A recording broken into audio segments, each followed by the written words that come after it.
Ever since Mercedes dominated the hybrid era, it is safe to say that Christian Horner and Red Bull have made it their life's mission to flip the situation around and be the ones laughing over Mercedes and their insufficiencies.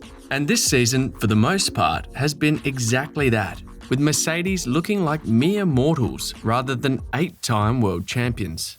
But that delightful feeling that Red Bull have at the moment may come to an end way quicker than they wanted, as the FIA has succumbed to Toto's pleas and accusations that Red Bull has been cheating all along. So what rule did Red Bull actually break in Toto's eyes? And how does the FIA plan on addressing the situation?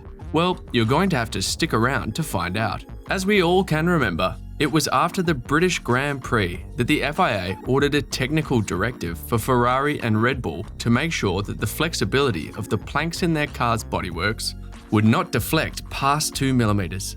Many of the teams were shocked when this came up, as it had provided the other teams on the grid an aha moment, if you will, as both Red Bull and Ferrari were the only two teams specifically mentioned by the FIA.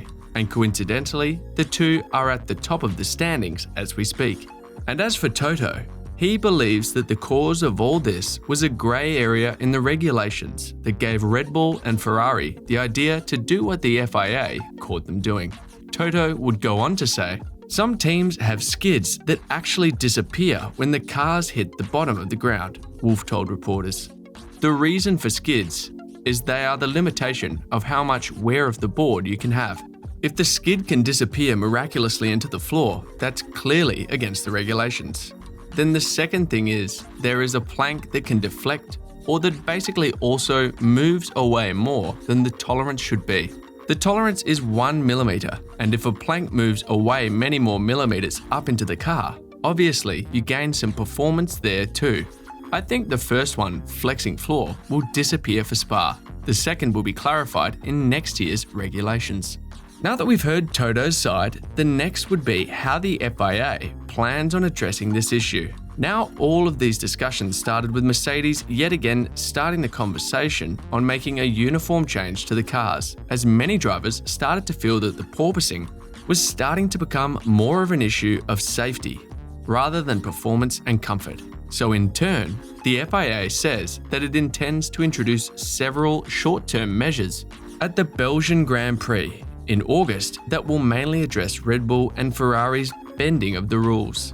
The FIA's official statement reads, "For 2022, the FIA reaffirmed, starting from Spa, the following measures: a stiffening of the plank skids and a clarification on how their wear will be measured. The introduction of a metric which will quantify the bouncing, which will have to stay below a prescribed value during the races. The F1 teams will be able to use the metric already from the forthcoming race in France in order to learn its full implications on their car's setup, and to fully eradicate the porpoising for the coming seasons." The FIA would detail their plans, saying, "In the spirit of consultation, the FIA discussed a range of aerodynamic measures with the teams, and taking into account the views of the teams, the FIA has decided to narrow down the actions it intends to take for 2023 to these steps. 1. A 25mm raising of the floor edges. 2. A raising of the underfloor diffuser throat. 3. The introduction of more stringent lateral floor deflection tests. 4. The introduction of a more accurate sensor to help quantify the aerodynamic oscillation." The FIA would reassure all the teams on the grid that these regulations were not done to help out any specific team, saying, "The FIA reaffirmed its strong commitment to reduce and hopefully eliminate the issue in the near term, as it is considered to be a significant safety matter.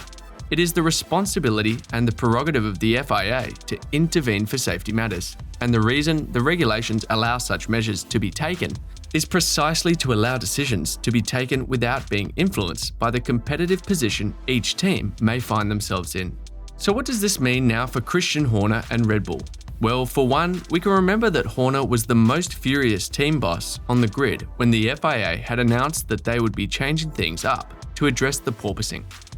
And his anger doubled after the accusations from Toto and the FIA came out, saying that they may have been bending the rules all along. Horner would comment on the situation the team is in, saying, "Total rubbish. I think we're getting issues mixed up." Maybe he's referring to cars that are around him at the moment. I've no idea, but absolutely no issues or concerns on our floor. Red Bull driver and driver standings leader Max Verstappen would also defend his team while taking a dig at Mercedes at the same time, saying, well, what I don't quite understand is that they're complaining about the flexible floors while theirs is the most flexible. Only time will tell if the new regulations will expose Red Bull and their true pace without the flexible floors, but it seems as though many teams on the grid believe that we are seeing the RB18's true pace, as many teams are choosing to follow Red Bull's development direction rather than Ferrari. Aston Martin introduced a controversial green Red Bull at the Spanish Grand Prix, and Williams would also introduce an upgrade package to their car that followed the Red Bull path. Many experts believe that rivals cannot figure out what exactly is making Ferrari and their F175 a fast car. Automotor Sports' Michael Schmidt would say, Ferrari has a very good car. What surprises me is that everyone copies the Red Bull, but no one copies the Ferrari. With the Red Bull, teams sort of think they know, but with the Ferrari, no one knows. One thing is clear, in my opinion, the great strength of the F175 is that it is always and everywhere fast. It's fast in different ground clearances, they have an engine that's incredibly elastic, that's easy to drive, it gives the drivers confidence. And the F175 is good-natured. Cold or hot weather, no matter what tyre compound, Ferrari are always there somehow. And when asked if Red Bull's flexible floors may have been the main driver to the RB18's success, he would reply with, Mercedes suspects that, but they also suspect that Red Bull is doing something with the floor. That will be seen in Spa.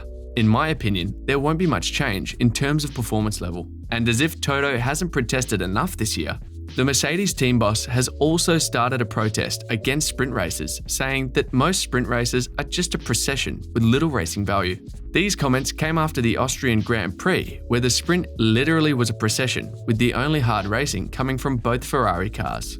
Toto believes that this will continue to be the problem until the sport becomes more competitive with a greater number of teams having a shot of actually winning. In his words, I think the reason why races have less entertainment is because there's just too much performance gap between the teams.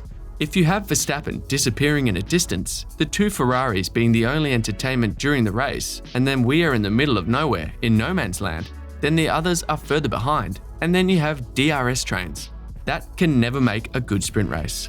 Alpine's driver Fernando Alonso would share the same sentiments, saying, the GPs have become more fun, and with these cars you can fight better. Still, I think it's too boring. But it's also part of F1. There will always be teams that are faster than others. But even so, Toto would say that he believes that F1 boss Stefano Domenicali will be much more diligent in choosing venues to hold sprint races, saying, I think if I have trust in one person to choose the right sprint races, it's Stefano. And Stefano will have seen the Austria race and will take it into consideration. And there you have it, guys. So what do you think? Is Toto talking too much? Will Red Bull keep its form once the calendar hits the Belgian Gran Prix? And are sprint races here to stay? Let us know in the comments section below. And as always, don't forget to like and subscribe to the channel if you haven't.